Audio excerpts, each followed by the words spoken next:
back to another episode of Fox Sports Lab NRL. Round 2 is upon us. Josh Morris is back with me as always. Josh, welcome back for another round. I'm looking forward to this one. Yeah, well, hopefully it's as exciting as the first round. We saw a number of upsets, and if anyone picked a perfect round, they picked very well because it was very hard with all the upsets that we saw. Yeah, absolutely. Such a hard one to pick. And let's hope it's, the same this week because we like it when we have a few upsets thrown in there. And of course, it all kicks off with the Broncos taking on the Rabbitohs. Both of these two sides kicked off their campaign in Las Vegas. They returned to go head to head in this one. What are you expecting? Yeah, look, this is going to be a tough clash. It's up there at Suncorp. For the Bunnies, they've lost Jai Arrow. Not sure how long that will be. Tallis Duncan comes in. He's a great young player, but Jai Arrow is an Origin player, has a lot of experience, so they'll definitely miss him. For the Bunnies, I really loved what Latrell did in the first game. He was everywhere, but in terms of their players, they need to stand up, and particularly probably Cody Walker and Damien Cook. They looked good in the first half, but in the second half, they just went away from the game, and that's probably where they lost it. So I think if they can stay in the game, I think those three players and their combination can win the Rabbits a game. But I like to look at the Broncos. I thought they were pretty down in their first performance. They were a bit clunky, but I'm looking for them to notch up their first win here. And on a side note, Latrell, if he gets one more try, he joins the 100 club for try scorers. So hopefully we get to see that. But the Broncos, they've won 3 of their past 4 against the Bunnies, so I can see them winning this one as well. An exciting matchup as well with Latrell Mitchell and also to Reece Walsh coming up against each other in the fullback position. That's certainly going to be a battle. Next one that we've picked out is the Panthers taking on the Eels. Now, of course, this is a rematch of a grand final, not last year, but the one gone by. Both, Panthers came out with a loss in round 1. Eels were there on a winning streak to start 2024. Yeah, the Eels looked really good against the Bulldogs on Saturday afternoon, and the Panthers, well, they too looked a little bit clunky. They didn't manage to get across the try line there, but this is the Battle of the West. I'm sure the Panthers will be ready, and they'll want to make their home ground a fortress. They haven't lost consecutive games to start a season since 2016, so that's a pretty big stat. I think the Panthers have a really good record. They've won 10 of their past 11 at Bluebet. So I'm tipping the Panthers to get the win here. But I think this is going to be probably the game of the weekend, the Battle of the West. And it should be an absolute cracker. What is it about the Battle of the West that really makes these two sides stand up? And particularly for an Eels outfit that's missing lights of Micah Sevo, etc., not full strength, what makes them stand up against a side like the Premiers? Oh, I think it's that bragging rights. I think, they want to be the pride of the West, and particularly the Panthers winning the last 3 seasons in a row. They are the pride of the West. And Parramatta, if they want to be considered genuine title contenders this year, they have to show that they can beat the best. So it certainly sets up for a great clash this early on in the season. Yeah, absolutely looking forward to that one. Of course, up next, we pick the Storm taking on the Warriors. This is always an exciting battle. The Warriors coming off an upset loss over there in front of a home crowd. And also, too, the Storm, they came away with victory for Craig Bellamy's round 1 clash. This is also going to be an exciting one, no doubt, that will go down to the wire. Yeah, they kept that round 1 record intact for Craig Bellamy, and it was on the back of their defence. It was absolutely outstanding. They repelled Penrith for pretty much the whole second half. Their defensive reads, the outside backs coming in and stopping tries. It was a fantastic win. While the Warriors, in the first 20 minutes of the Sharks game, they looked like they were going to run away and put a big score on the Sharks. And then in the second half, they really didn't show up. And I guess it's on the likes of Sean Johnson to control the team and try and get them over the line.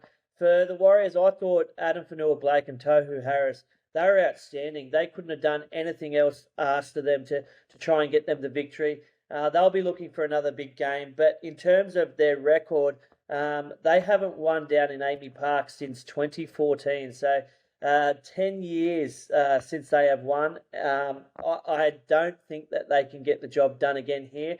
I think off the back of the Storm's defensive performance, I like them in this one. Not sure whether Cameron Munster will be playing. He's named in the extended squad. But for me, I was really impressed by Jonah Pezzett and his game. He didn't overplay his hand. He came up with some crucial plays at the right time.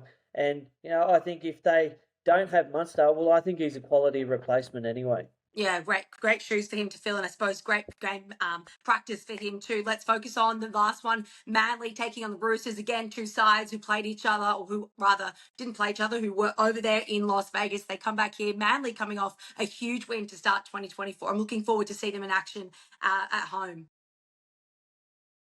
Yeah, the Roosters are favourites for this one, but I thought Manly were the far more dangerous side in the first round. I thought they looked outstanding.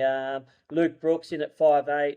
His running game, the way Daly Cherry Evans opens up his running game, we saw him score a try, and then we saw Tommy Turbo linking up the back with his brothers chiming in as well. They have no sub, so Tommy Talau comes in while Spencer Leniu obviously has his 8-week suspension, and Jared Warrior-Hargraves comes back in off suspension. So two pretty evenly matched teams. Manly haven't started the season with back-to-back wins since 2013, though. So, and the Roosters, well, they're 3 from 4 at Four Pines Park. I'm gonna have a big call here. I'm gonna say that either fullback will win this, but I just think the way that James Tedesco played that first game, I'm backing Teddy in for a double and the Chooks to score a big win here at Four Pines Park. That is a big call for them to upset Manly at home. Just quickly, Spencer Leniu, any distraction with everything that's been going on off the field for the Roosters? Now, look, I think it's all been dealt with now. I'm sure Spencer's glad that it's out of the way and everyone can move on that's been involved. For the club, they've had 2 weeks to prepare for this game anyway, so I think both clubs will be right. And yeah, I know we're talking up Penrith and Parramatta as the game of the weekend. This could potentially be the game of the weekend as well. I'm looking forward to this very much. Yeah, absolutely. Cannot wait for that one. Well, let's quickly go through all of your tips of the round. First up, we'll start with the Broncos and the Rabbitohs. Yeah, I think the Broncos will get the job done in this one. I think it'll be a close affair for a while, but I think the Broncos will kick away. Sharks and the Bulldogs. Yeah, look, I think the Sharkies, their defensive display in the second half against the Warriors was good signs for them. And the Doggies, I still think they're probably a little bit clunky, and I think the Sharks will be too strong in this one at PointsBet. Battle of the West, Panthers and the Eels. Yeah, look, I think the Panthers, they'll kick back. They were disappointed with their first round loss.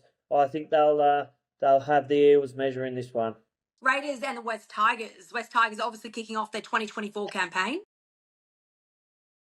Yeah, they are. It's our first look at the Tigers.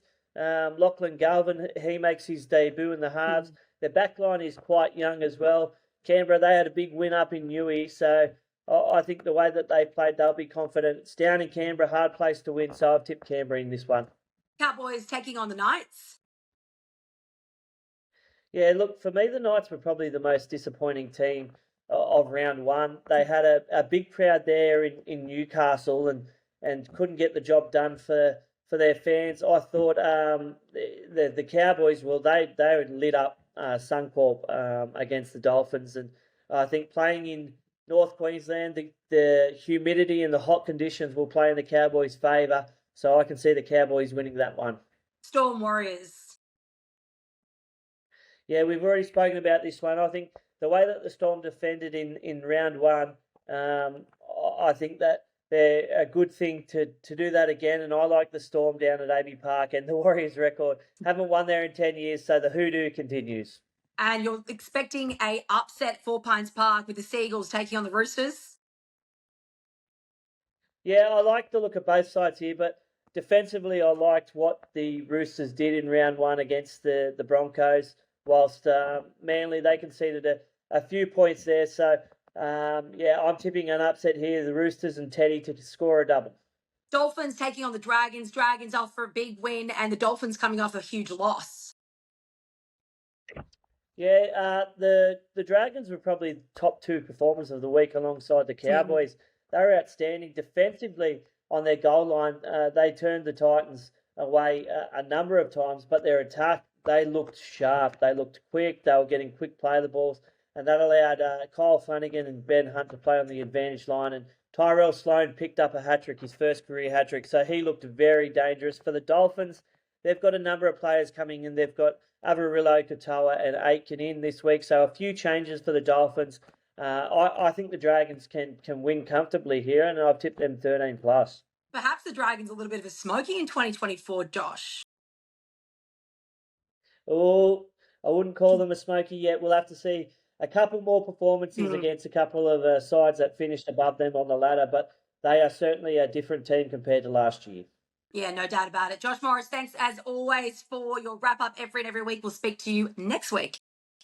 What are you really gambling with? For free and confidential support, call the number on the screen or visit the website.